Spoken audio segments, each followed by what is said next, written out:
네, 안녕하세요. 오늘은 온톨로지 기반 AI 에이전트 구축이라는 좀 흥미로운 주제의 유튜브 영상을 같이 한번 파헤쳐 보려고 합니다. AI 에이전트 구축, 요즘 관심 많으시죠?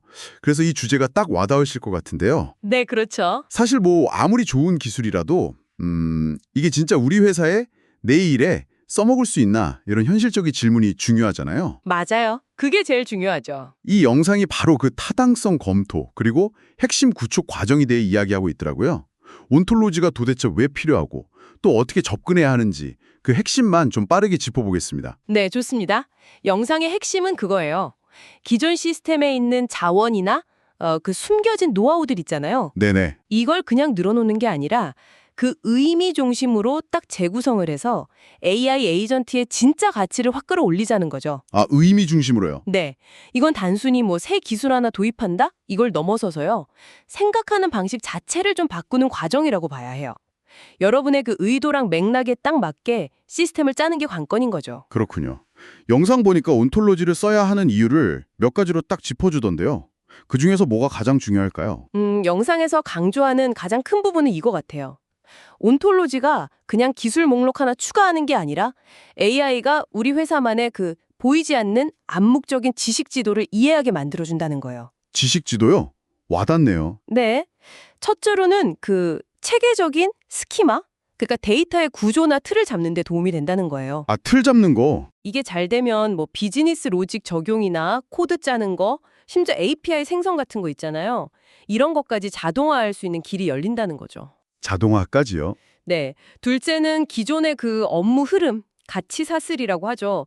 이걸 더 효율적으로 만들고 워크플로우를 좀 더 명확하게 다듬는 데 기여하고요. 업무 흐름 개선. 그렇죠. 그리고 마지막으로 중요한 게 이미 회사 내부에 검증된 정보들, 예를 들면 뭐 중요한 데이터 항목, 엔티티라고 부르는 거나 핵심 업무 과정, 프로세스 같은 거요. 네네. 이런 것들이랑 LLM의 방대한 외부 지식을 아주 효과적으로 딱 견합해서 새로운 부가가치를 만들 수 있다는 점이에요. 영상에서는 특히 회사 고유의 노하우를 형상화하는 것, 그러니까 눈에 보이게 AI가 쓸 수 있게 만드는 데 효과적이라고 강조하더라고요. 와, 지식 지도를 만들고 노하우를 형상화한다. 그럼 이거 온톨로지를 도입하면 생각하는 방식 자체가 달라진다는 말씀이신 거네요. 정확합니다. 그게 구체적으로는 어떤 변화일까요? 기존에는 보통 시스템을 볼 때 개별 부품, 뭐 컴포넌트나 아니면 데이터 덩어리, 엔티티 중심으로 봤다면요. 온톨로지는 그게 아니라 의미로 연결된 관계망, 그러니까 노드랑 그 배경이 되는 맥락, 컨텍스트 중심으로 관점을 바꿔주는 거예요. 노드랑 맥락 좀 더 쉽게 설명해 주실 수 있나요? 아, 네. 노드는 쉽게 말해서 중요한 개념이나 대상 같은 거고요. 맥락은 그 노드들이 어떤 상황에서 어떻게 연결되는지를 보여주는 거죠. 예를 들어 A는 B의 부품이다. C 프로세스는 D가 있어야 시작된다. 이런 식으로요. 아하, 네, 이렇게 의미 기반, 시멘틱 관점에서 시스템 프로세스를 설계하게 되는 거죠. 이게 바로 영상에서 말하는 디지털 트윈 같은 거 있잖아요. 네, 들어갔어요. 현실의 복잡한 시스템을 가상 세계에 복제해서 시뮬레이션하고 최적화하는 그런 새로운 가치 창출로 이어지는 아주 중요한 기반이 되는 겁니다. 의미 중심으로 생각의 틀이 바뀐다는 거 굉장히 흥미로운데요. 그럼 이제 궁금한 건 이걸 실제 시스템으로 어떻게 만들 수 있나? 그리고 이게 진짜 우리한테 맞는 방법인지 그 타당성은 또 어떻게 할 수 있나? 이 부분이거든요. 네, 좋은 질문이에요.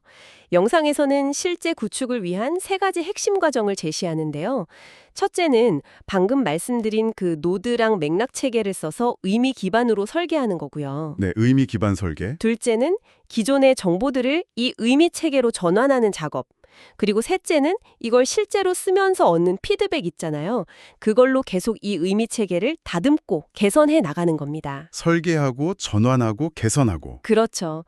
근데 여기서 타당성 검토 이거 진짜 필수거든요. 영상 발표자가 본인 경험을 바탕으로 몇 가지 실질적인 단계를 제안해요.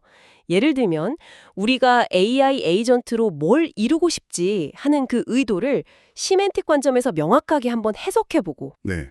또 필요한 데이터 구조, 스키마나 정보 검색 방식, 쿼리 방향 같은 걸 미리 좀 설정해보는 거죠. 미리 계획하는 거군요. 네, 그리고 여러 종류의 데이터를 어떻게 의미 있게 연결할지, 뭐 다차원 속성 연동 아이디어 같은 걸 구체화하고 나중에 피드백은 또 어떻게 반영할지 이런 계획까지 미리 세워보는 시기예요.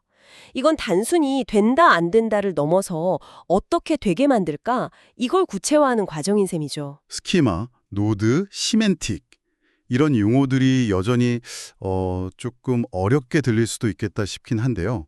혹시 기술적으로 너무 장벽이 높거나 하진 않을까요? 물론 뭐 새로운 개념들을 익혀야 하는 부분은 분명히 있죠. 근데 영상에서는 랭체인 같은 요즘 많이 쓰는 프레임워크나 RAG 같은 기술들이 도움이 많이 된다고 강조해요. 아, 랭체인이랑 RAG요? 네. 랭체인 같은 경우는 LLM 연동이나 뭐 벡터 DB 통신 같이 좀 복잡한 연결 작업들을 이미 만들어진 부품처럼 제공해서 개발 과정을 좀 편하게 해주고요. RAG는 AI가 답변 만들 때 관련된 최신 정보를 효과적으로 찾아 쓰도록 돕는 기술이거든요. 아하, 그렇군요. 네. 덕분에 우리는 그런 세부 기술 구현보다는 실제 우리 업무 로직을 어떻게 녹여낼지에 더 집중할 수 있다는 거죠. 영상에서는 이걸 마치 잘 쓰인 설명서? 리드미처럼 따라가면서 만들 수 있다는 비유도 쓰더라고요. 설명서처럼 따라간다. 네. 근데 여기서 진짜 중요한 건 이론만 파는 게 아니라 작은 규모라도 일단 프로토타입을 직접 만들어 보면서 핵심 이슈들을 직접 겪어보고 해결하는 경험. 이게 중요하다고 봐요. 네, 직접 해보는 경험이 중요하겠네요. 이론이랑 도구 설명은 어느 정도 이제 감이 잡히는데요. 이게 실제 업무 현장에서는 구체적으로 어떤 그림으로 적용될 수 있을지 사례가 좀 궁금하네요. 아, 네. 영상에서는 A1부터 A20까지 마치 레고 블록처럼 모듈화된 구축 방식을 예로 들면서 여러 분야 적용 가능성을 보여주는데요. 모듈화 방식이요? 네. 예를 들어 제조 분야 같은 경우는 CAD 데이터, 그러니까 설계 데이터죠. 이걸 분석해서 BOM, 부품 명세서죠. 이걸 자동으로 만들고 이걸 또 4M 분석이나 QNTS 손실 방지 같은 데 활용하는 식이에요. 아, 제조 쪽은 그렇게. 네, 또 물류 쪽은 OMS, WMS, TMS 이런 여러 시스템 데이터들을 통합 분석해서 효율 높이는 데 쓸 수 있고요. 재무 쪽은 뭐 마스터 데이터 품질 관리나 복잡한 원가 관리 개선 같은 데 적용할 수 있죠. 다양한 분야에 적용되네요. 그렇죠. 핵심은 뭐냐면 이렇게 한번 잘 만들어진 온톨로지, 즉 의미관계망을 통해서 기존에는 보기 어려웠던 다양한 관점에서 데이터를 아주 유연하게 분석하고 활용할 수 있게 된다는 점이에요. 오늘 이렇게 자세히 들여다보니까요. 온톨로지가 그냥 AI 에이전트를 똑똑하게만 만드는 게 아니라 진짜로 체계적이고 맥락까지 이해하는 그런 조력자로 만드는 상당히 강력한 방법론이 될 수 있겠네요. 네, 맞습니다. 기술을 그냥 쌓아 올리는 게 아니라 우리 업무 지식이나 프로세스 속에 숨어있는 그 의미를 찾아서 연결하고 재구상한다는 접근 방식. 이게 특히 인상 깊었어요. 정확해요. 기존 시스템이 오랫동안 쌓아온 강점이나 데이터는 그대로 쓰면서도 LLM 같은 최신 AI 기술이랑 시너지를 내는 아주 영리한 접근 방식이죠. 그렇죠. 다만 다시 한번 강조하지만 본격적으로 시작하기 전에는 반드시 여러분의 그 구체적인 상황이랑 목표에 맞춰서 이게 우리한테 진짜 실현 가능하고 유익할까? 이걸 따져보는 타당성 검토. 이거 꼭 먼저 하셔야 한다는 점 기억해 주시면 좋겠습니다. 네, 타당성 검토. 정말 중요하겠네요. 마지막으로 청취자 여러분께 한 가지 질문을 던져봅니다. 만약 여러분의 가장 중요한 업무 지식이나 복잡한 프로세스 뒤에 숨겨진 그 의미의 지도를 명확하게 그릴 수 있다면 그 지도 위에서 가장 먼저 발견하고 싶은 새로운 길이나 숨겨진 보물은 무엇일까요? 한 번쯤 생각해 보시면 좋을 것 같습니다.